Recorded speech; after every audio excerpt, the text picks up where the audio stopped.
Hello, my name is Paul Brewster, and welcome to Coffee with the Dead. Today we will visit the Confederate section of the cemetery, which is about 5 football fields.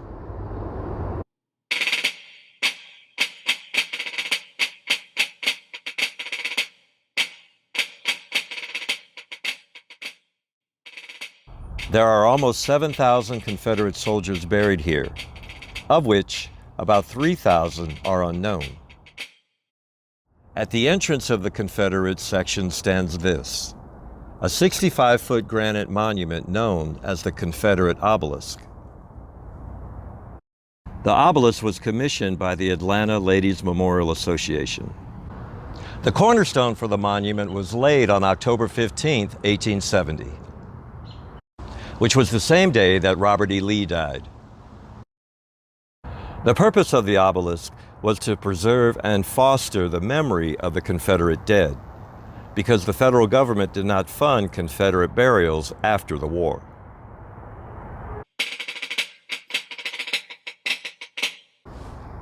So who's buried here and how did they get here? The answer to those questions lies in a little bit of Civil War history. From May 4th to September 2nd of 1864, the Union Army engaged in a series of battles that were fought from Chattanooga, Tennessee to Atlanta, Georgia. This was called the Atlanta Campaign. During this campaign, a total of 70,000 soldiers would die. 35,000 on the Confederate side and a little over 34,000 on the Union side. However, it was the Battle of Atlanta, which lasted from July 22nd to September 2nd, that the South would lose a great deal of men. 5,500 soldiers compared to the 3,700 for the Union Army. That may not seem like a significant difference, but it was enough to give the Union Army the victory. The task of burying the dead fell upon whoever controlled the field at the end of the battle. And since the Union Army won the Battle of Atlanta, they took more time and care of their own dead than of the enemy. Union graves were individually marked, while the Confederate dead were put into long trenches and then buried. Between the Battle of Kennesaw Mountain and the Battle of Atlanta, the Confederate Army suffered almost 7,000 fatalities. Shortly after the war, a few thousand fallen soldiers from the Atlanta campaign who were previously buried in battleground graves, were moved to the Confederate grounds in the Oakland Cemetery. I'm now standing in the field of the unknown Confederate dead. Men who lost their lives in battle, buried on the field, but later dug up and laid to rest here. But not all deaths ended in battle. There are soldiers that are buried here that would later on become ministers, orange farmers, and even the governor of Georgia. But before we take a look at their lives, it's important to note that the young men who enlisted in the war had to grow up very fast, or they would die a quick death. This is true for everyone that survived the war, and especially true for those that died in battle. Most soldiers were under the age of 23, and had enlisted for a variety of reasons, such as peer pressure, patriotism, and adolescent idealism. Whatever the cause, once the fighting began, survival became the only rule that mattered.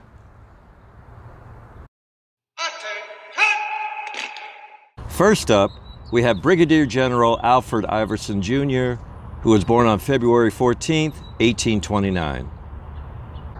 His dad, a United States Senator for Georgia, enrolled young Alfred in the Tuskegee Military Institute. In 1846, at the age of 17, Alfred left the institute to fight in the Mexican-American War. His father, Alfred Sr., raised a regiment of Georgia volunteers with his son, Alfred Jr., serving as second lieutenant. In 1848, at the age of 19, Alfred left the service to become a lawyer and a contractor. In 1855, he was commissioned as a first lieutenant in the 1st U.S. Cavalry Regiment. Then in June of 1862, Iverson would see his first Civil War action at Virginia Bay for the Seven-Day Battles, which was a series of 7 battles over 7 days. Iverson led the only successful regiment in these battles, but he was severely wounded during the charge. By the age of 33, Iverson's life up to that point was shaped by the reality of imminent death. Fortunately for Alfred Jr., he did survive the Civil War, and in 1877 he moved to Florida to farm oranges. Brigadier General Alfred Iverson Jr. passed on March 1st, 1911, at the age of 82.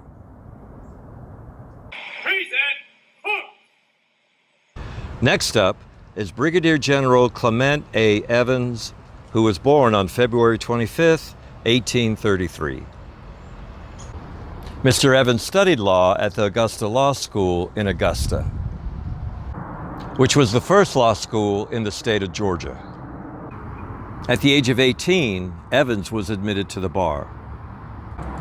3 years later, he got married and became a county judge.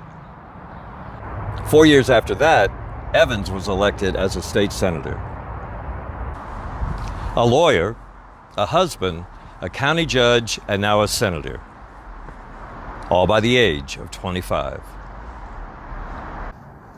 Life in the fast lane is about to get even faster.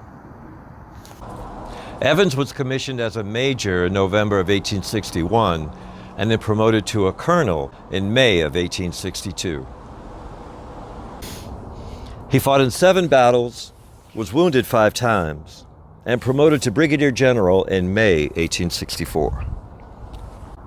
After the war, Mr. Evans became a Methodist minister, pastoring to churches in the Atlanta area until 1892.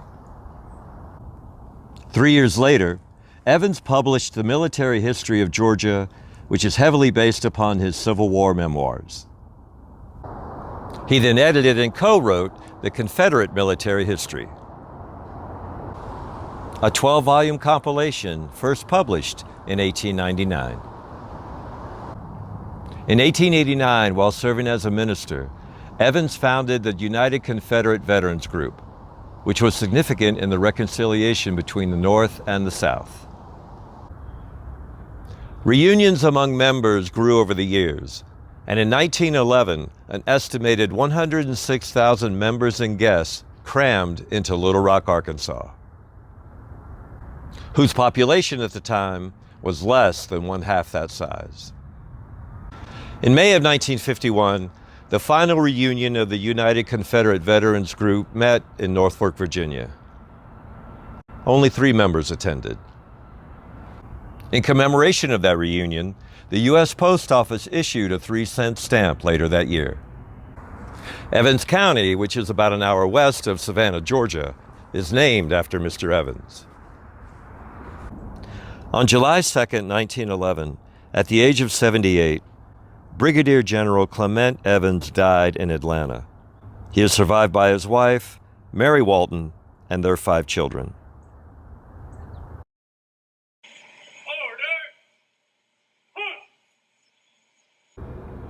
Last but not least is Major General John B. Gordon, who was born on February 6, 1832.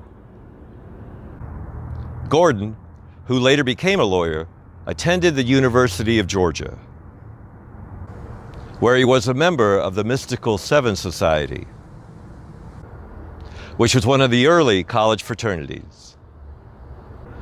In 1862, although lacking military education or experience, John Gordon, now 30 years old, was elected captain of the company of the 6th Alabama Regiment. Like Iverson, Gordon saw action during the 7-day battles, and he too was wounded on the battlefield. Having recovered from his wound, Gordon's next battle would be the battle at Sharpsburg in September 1862. In that battle, Gordon was shot not once, not twice, but 5 times. The 5th shot went through his left cheek and out of his jaw. He fell with his face in his cap and might have drowned in his own blood had there not been a bullet hole in the cap. In the summer of 1863, Gordon would fight at the invasion of Pennsylvania and at the Battle of Gettysburg. In July 1864, Gordon was shot over his right eye, and in March of 1865, he was once again shot in his left leg. During the Civil War, John B. Gordon was wounded 8 times over 3 years. In 1873, Gordon, now 41 years old, was elected by the state legislature to the U.S. Senate. And then in 1886, he was elected governor of Georgia and served a 2-year term. After that ended, Gordon, now 59 years old, returned to the Senate, serving from 1891 to 1897. Quick side note, Gordon did marry in 1854 at the age of 22 to Rebecca Harrelson. They had a long marriage and 6 children. In 1903, Gordon published a book titled Reminiscences of the Civil War, which was said to have been one of the most charming, lively, completely inoffensive, detailed, and compelling first-person account of the war. 3 months later, on January 9, 1904, while visiting his son in Florida, former U.S. Senator John B. Gordon would pass. His body was returned to Georgia, and he was buried here at the Oakland Cemetery. Over 75,000 people attended his funeral. John B. Gordon, former governor of Georgia, former Major General in the Confederate Army, father of 6, who fought in 14 battles and was wounded 8 times, 5 times in one day, was finally laid to rest.